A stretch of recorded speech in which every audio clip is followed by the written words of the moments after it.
part of our Living in Small Spaces series on our children's bedroom. We have two sets of bunk beds here.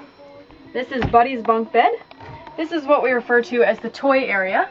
Our future child number 4 will be sleeping in that area.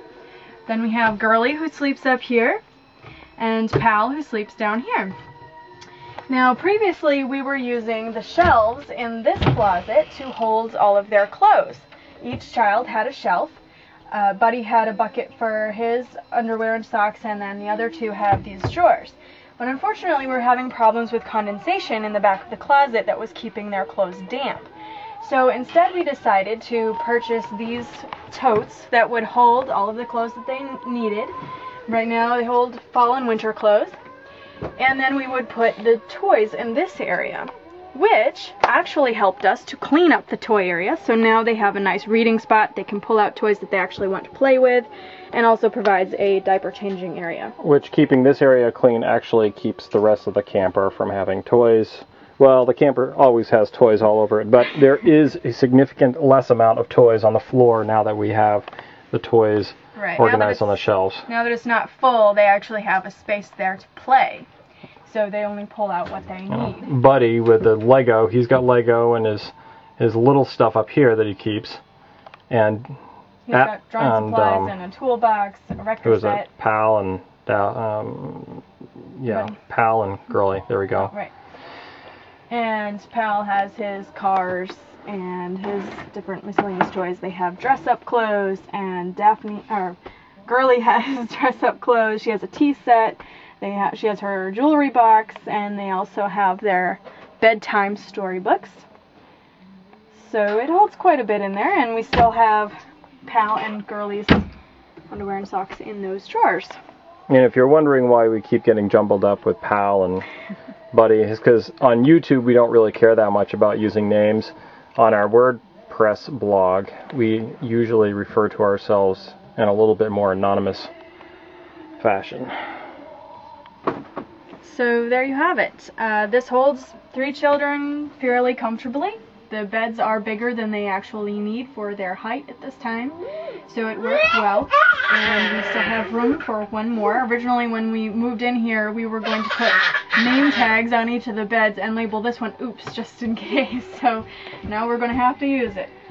And under these there is storage space, but we prefer to access it from the outside, and we store things unrelated to the kids under there. So if you have any questions about how we manage to keep the kids in one space or how we store everything, you can feel free to ask. I will give you an example of, we have talked about mold and stuff. That right there, we have washed this place with bleach last week, I think. And that is already starting to come back right there, which means we'll have to go through and re-bleach it. But unfortunately, when you're in a camper and it's a sealed up location, your walls are so thin, all of these points,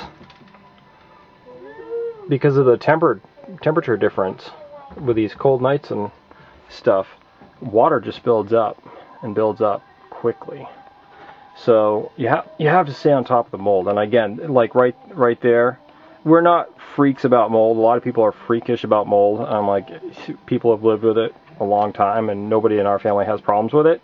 However, it will overtake you if you don't pay attention. So we do want to stay on top of that. So I mean, that's right. We got to get on top of that again, even though we did it just a few days ago. There are actually 2 more things that I wanted to mention. One about the kids, and that is that they prefer having a night light at night, and we knew that having a light on in here all night would actually use up quite a bit of batteries.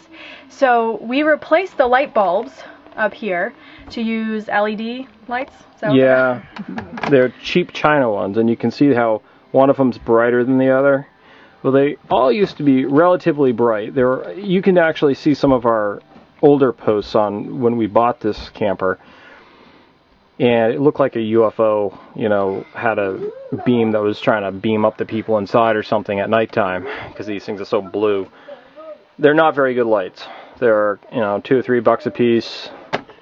They're not very good, and they don't last that long. But the thing is, they're only like, a watt or something like that, and as opposed to having a 5 or 10 watt light bulb up there, it will keep the battery a lot better. Right.